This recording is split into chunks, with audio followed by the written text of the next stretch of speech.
長沙嘅東茅街茶館憑借其獨特嘅市井風情同懷舊氛圍，已經成為當地嘅熱門打卡勝地。既可以讓你體驗老長沙嘅慢生活，又超適合影相出片。呢間茶館由上世紀50年代舊工廠禮堂改造而成，最大限度保留咗原有建築風貌，斑駁嘅牆面、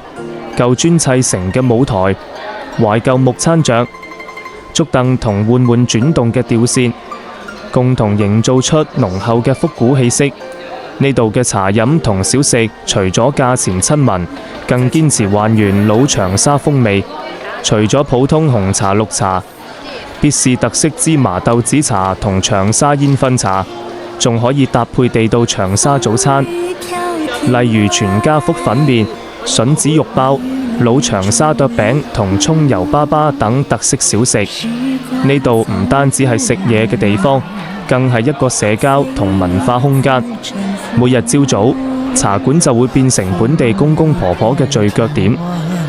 呢種真實嘅煙火氣息本身就係一道風景。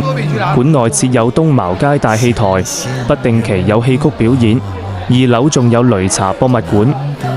可以親身體驗湖湘非遺文化。總括來講，如果你想揾個地方，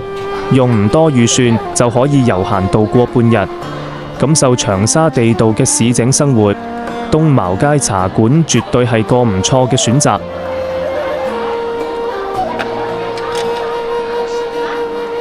時光從不語，歲月自沉浮，風雨飄天外，為路煮一壺，新鮮人不老，難得是糊塗。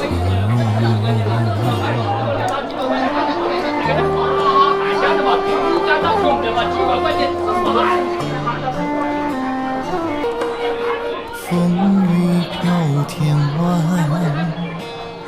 為路煮一壺，時光從不語，歲月自沉浮，風雨飄天外，為路煮一壺，新鮮人不老，難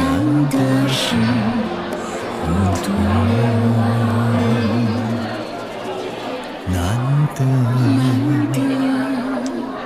是糊塗。